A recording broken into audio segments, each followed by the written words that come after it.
Taste the Daily. பண்டிகை முடிந்து தென் மாவட்டங்களிலிருந்து அதிகப்படியான பொதுமக்கள் சென்னை நோக்கி வருவதால் அதிகாலை முதல் கடுமையான போக்குவரத்து நெரிசல் ஏற்பட்டது. செங்கல்பட்டு மாவட்டம் சிங்கப்பெருமாள் கோவில், கூடுவாஞ்சேரி மற்றும் கிளாம்பாக்கம் ஆகிய பகுதிகளில் கடும் போக்குவரத்து நெரிசல் ஏற்பட்டு வாகனங்கள் ஆங்காங்கே அணிவகுத்து நின்றன. இத்துடன் போதிய போக்குவரத்து காவலர்கள் இல்லாததால் கல்லூரி மற்றும் பள்ளிகளுக்கு செல்லும் மாணவர்கள், வேலைக்கு செல்வோர் சரியான நேரத்திற்கு செல்ல முடியாமல் கடும் சிரமத்திற்கு ஆளாகினர். நிர்வாகத்திறனற்ற ஸ்டாலின் அரசு இதுபோன்ற சூழ்நிலையில் தேவையான முன்னெச்சரிக்கை நடவடிக்கைகளை மேற்கொள்ள வேண்டும் என பொதுமக்கள் வலியுறுத்தியுள்ளனர். சென்னையை அடுத்த கிளாம்பாக்கம் பேருந்து நிலையத்தில் நடை மேம்பாலம் இல்லாததால் விபத்துகள் ஏற்படும் அபாயம் உள்ளதாக பயணிகள் அச்சம் தெரிவிக்கின்றனர். பொங்கல் தொடர் விடுமுறை முடிந்து பொதுமக்கள் சென்னைக்கு திரும்பி வரும் நிலையில் கிளாம்பாக்கம் பேருந்து நிலையத்தில் கூட்டம் அலைமோதியது.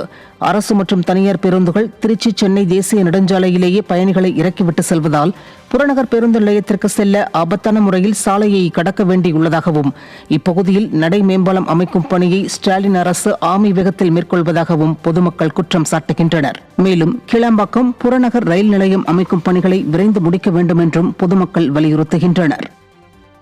சபரிமலை ஐயப்பன் கோவிலில் இந்த ஆண்டுக்கான மண்டல மகர விளக்கு காலம் முற்றிலுமாக நிறைவடைந்தது. கடந்த ஆண்டு நவம்பர் மாதம் 15ஆம் தேதி கோவில் நடை திறக்கப்பட்டு பக்தர்கள் தரிசனத்திற்கு அனுமதி வழங்கப்பட்டதை தொடர்ந்து மண்டல பூஜை மற்றும் ஜனவரி மாதம் 14ஆம் தேதி மகர விளக்கு பூஜை வெகு விமரிசையாக நடைபெற்றது. இதைத் தொடர்ந்து கடந்த 4 நாட்களாக பக்தர்களுக்கு தரிசன அனுமதி வழங்கப்பட்ட நிலையில் இந்த ஆண்டுக்கான மண்டல மற்றும் மகர விளக்கு பூஜை குருதி பூஜையுடன் நிறைவடைந்தது. இதையடுத்து பந்தல அரச குடும்பத்தை சேர்ந்தவர்கள் சிறப்பு பூஜைகள் செய்த நிலையில் சன்னதியின் நடை அடைக்கப்பட்டு வெளியே வந்து 18வது படியில் இறங்கிய அரசு தேவசம் பிரதிநிதிகள் சபரிமலை நிர்வாக அதிகாரி பிஜு வினாத்திடம் சாவியை ஒப்படைத்தனர்.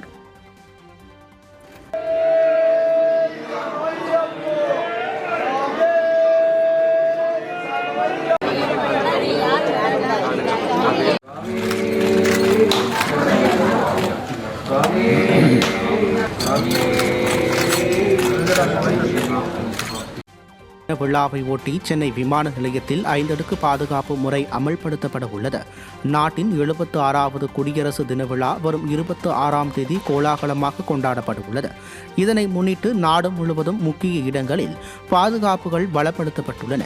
சென்னை விமான நிலையத்திலும் பாதுகாப்பு ஏற்பாடுகள் அதிகரிக்கப்பட்ட கடந்த ஞாயிற்றுக்கிழமை முதல் 5 அடுக்கு பாதுகாப்பு முறை அமல்படுத்தப்பட்டுள்ளது. இந்த ஏற்பாடுகள் வருகிற 30ஆம் தேதி நள்ளிரவு வரை அமலில் இருக்கும். அதோடு 24, 25, 26 ஆகிய 3 நாட்கள் உச்சகட்டமாக 7 அடுக்கு பாதுகாப்பு முறை அமல்படுத்தப்பட உள்ளது. விமான பயணிகளுக்கு கூடுதலாக சோதனைகள் நடத்தப்படுவதால் உள்நாட்டு பயணிகள் விமானம் புறப்படுவதற்கு 1.5 மணி நேரம் முன்னதாகவும், சர்வதேச பயணிகள் 3.5 மணி நேரத்திற்கு முன்பதாகவும் வருமாறு அறிவுறுத்தப்பட்டுள்ளது.